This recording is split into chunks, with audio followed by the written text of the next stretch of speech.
Yo! What's happening, guys? Luke here from relaly Games. Now, how many times have you been invited to a heist and you've joined? All is good, you think you're going to make a lot of money, and then next thing you know, you're doing a setup. I mean, it's happened all the time, and you're probably wondering, what is there to let me know if I'm joining a heist or a heist setup? Now, I found out there is actually a way to tell, and I'm going to show you right now. So I'm just about to join a Pacific Standard heist, and let's let it load, and I can tell straight away that I have actually joined the heist finale, because as you can see right here, there is a difficulty setting. Now that difficulty setting tells me that the heist leader has set a difficulty for the actual heist. Now that I know that the heist has been set up, and I'm going to show you now.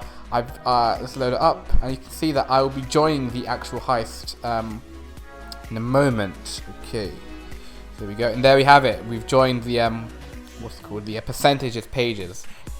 Now this technique works for every heist. As you can see, I'm going to join the prison break heist, and let it load up. And there we have it. There is a difficulty setting of normal for this heist, and if we let it load up, we can tell that it is actually the finale. Right, the leader here takes forever to press X, so just bear with me for a moment. And there we have it, the percentages pages of this heist. Also, I'm just going to show you here, like, if there is an option, there is an alternative when there's no difficulty setting. For example, here, join Pacific Standard, there's no difficulty setting, and when it loads up, you'll be able to tell that I am not doing the finale, but I will be joining a setup instead. Now, let's just wait for it to load. He knocks on the door, goes in, and there Lester, dancing around like a twat.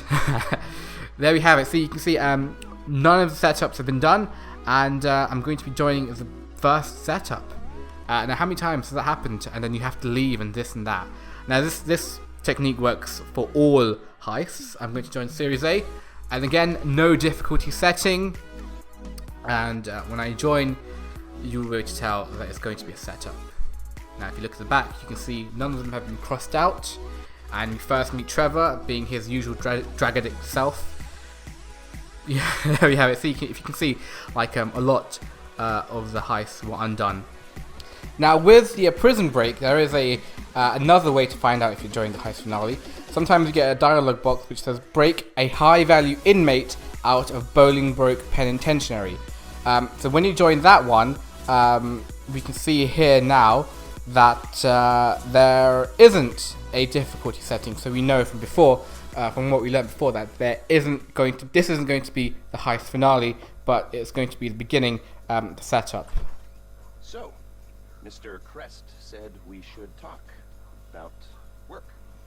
Yeah, this is what happens when you first meet Jeff. This is what he says. You can just tell by the nature of his conversation. Is there a room in the back or something? Cool, I'll get set up.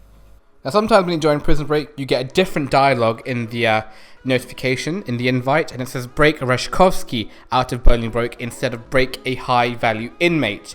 Now, if we join this one, things should be a little bit different. When we join now, it should have a difficulty setting. There we go. So we know it is the heist finale. So whenever there is a dialogue box saying break Reshkovsky out of prison, you want to join that if you want to join the finale, and that saves you from actually having to join and then check if there's a difficulty setting and then exit out. Now this method only applies to the prison break heist, as I have checked all of the heists and found out there is no alternate dialogue boxes when joining a finale or a setup in the other heists. Now occasionally you're going to get dialogue boxes which have no writing in it whatsoever apart from the name of the heist, and this is very much hit and miss, because sometimes it will be the heist finale and sometimes it will just be a setup. In this case it is a finale, but really you just have to join those to see if it's going to be a finale or not. Now, if you're hosting a setup, I do have a tip for you guys, and that is to keep matchmaking closed. I know here I have it open, but that was just a mistake on my part. Now, you want to keep matchmaking closed as it prevents people from joining the setup via the in-game phone, either through Lobby Direct or via on-call. You see, people who use the in-game phone to join a heist, usually 9 out of 10 times do it to join a finale, and once they see that they've joined a heist setup, they usually leave as quickly as they can. And a lot of times this happens right after you've launched a session and thus caused the mission to abort due to insufficient players. If you're hosting finale, however, by all means keep matchmaking on. And there you go guys, a few tips on when you're joining a heist. I hope you guys enjoyed the video, and please don't forget to give it a like, as it really does help me out. Let's try to get this video to 5 likes. Also, if you're new to this channel, please subscribe, as I'm feeling quite lonely with only 24 subscribers. Also, if I get to 200 subscribers, I'll be doing a very special giveaway, something which you would not want to miss out on, but I shall reveal more when I get closer to that goal. Also, I'm going to start doing some shoutouts on my channel, to especially shout out to you active viewers, so we can all grow our channels and get bigger. So guys, get commenting, get liking, and get subscribing, and maybe I'll give you guys a shout out very soon. Until next time guys, see ya! In this video I'm going to show you something which I actually learned in GTA 4, and that is how to turn on your brake lights of any car while you're stationary. And as you can see from what I'm doing here, it is actually possible.